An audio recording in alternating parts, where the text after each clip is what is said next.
ఏపీలో వైసీపీ అమలు చేసిన లిక్కర్ పాలసీకి తమిళనాడునే స్ఫూర్తిగా తీసుకుందట. అయితే తమిళనాడులో లిమిటెడ్ గా జరుగుతున్న ఈ స్కామ్ ని వైసీపీ అధికారంలోకి వచ్చాక జగన్ అన్లిమిటెడ్ చేసేశారు. అనుమతులు ఇవ్వడం నుంచి మద్యం సరఫరా వరకు అంతా వైసీపీకి చెందిన వారే. ఇటు మద్యం షాపుల్లో ఉండేది కూడా వైసీపీ వాళ్లే. దీంతో 3 ఫుల్లులు 6 క్వార్టర్లుగా మద్యం వ్యాపారం సాగింది. ఇకపోతే తమిళనాడులో ఎప్పటినుంచో ఈ లిక్కర్ మాఫియా నడుస్తోంది. అక్కడి అధికార ప్రతిపక్షాల మధ్య అండర్స్టాండింగ్ తోనే ఈ మాఫియా రన్ అవుతోందనే ఆరోపణలు కూడా వినిపిస్తున్నాయి. ఈ కుంభకోణం రాజకీయ వర్గాలను సైతం ఆశ్చర్యానికి గురిచేస్తోంది. తమిళనాడులో మద్యం షాపులను ప్రభుత్వమే నిర్వహిస్తోంది. అక్కడ 7,000కు పైగా ప్రభుత్వ మద్యం దుకాణాలున్నాయి. ప్రతిరోజు సుమారు 3 లక్షలకు పైగా మద్యం బాటిళ్లు సరఫరాకు సిద్ధంగా ఉంటాయి. అటు డిస్టిలరీస్ కూడా డీఎంకేతో పాటు అన్నా డీఎంకేకు చెందిన రాజకీయ నేతలవే. అధికార ప్రతిపక్షాలు రెండూ కలిసి ఒక మాటపై నడిచేది ఈ విషయంలోనే. ఇలాంటి వ్యవహారం సాధారణంగా మన సినిమాలో చూస్తుంటాం. కానీ తమిళనాడులో మాత్రం ఇది నిత్య సత్యం. ఇక గత వైసీపీ ప్రభుత్వ హయాంలో జరిగినట్లు మద్యం దుకాణాల ద్వారా 1,000 కోట్ల బ్లాక్ మనీ రాజకీయ నేతల జేబులకు చేరుతున్నట్లు సమాచారం.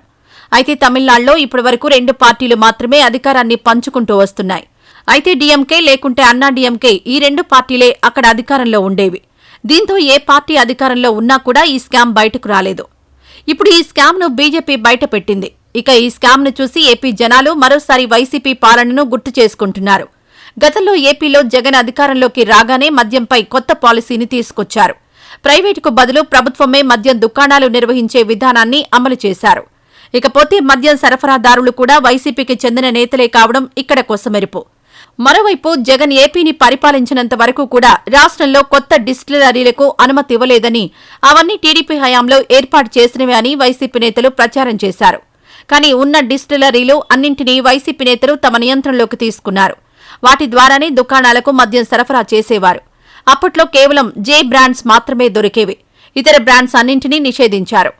ఇక ఈ జే బ్రాండ్స్ అన్నీ కూడా వైసీపీ నేతల నియంత్రణలో ఉన్న డిస్టిలరీలలో తయారయ్యేవి. ప్రభుత్వ పెద్దల ఆదేశాలతో ఈ బ్రాండ్స్కు ఎక్కువ ఆర్డర్స్ వచ్చేవి. అలా ఈ డిస్టిలరీస్ నుంచి దుకాణాలకు లిక్కర్ సరఫరా అయ్యేది. ఏపీలో జగన్ అన్ని డిస్టిలరీలపై నియంత్రణ సాధించగలిగారు. మద్యం దుకాణాల నిర్వహణను తమ చెప్పు చేతుల్లో అమలు చేశారు. ఇకపోతే ఈ మద్యం లాబీయింగ్ ఢిల్లీ పీఠాన్ని కూడా తాకింది.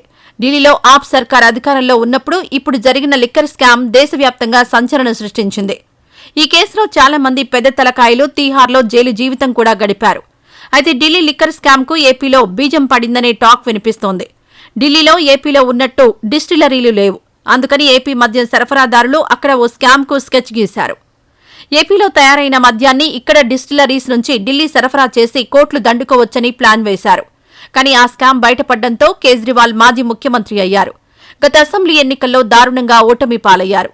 ఇకపోతే ఏపీలో మద్యం కుంభకోణం కూడా రాజకీయ వర్గాల్లో ప్రకంపనలు సృష్టిస్తోంది. ఏ క్షణమైనా ఈ స్కామ్ జగన్ మెడకు చుట్టుకోవచ్చనే ప్రచారం జరుగుతోంది. ఇక తాజాగా తమిళనాడులో బయటపడ్డ ఈ స్కామ్ డీఎంకేని ఉక్కిరిబిక్కిరి చేస్తోంది. వచ్చే ఏడాది ఎన్నికలు జరగనున్న నేపథ్యంలో తమిళనాడులో బీజేపీకి ఈ స్కామ్ ఓ ఆయుధంగా మారింది.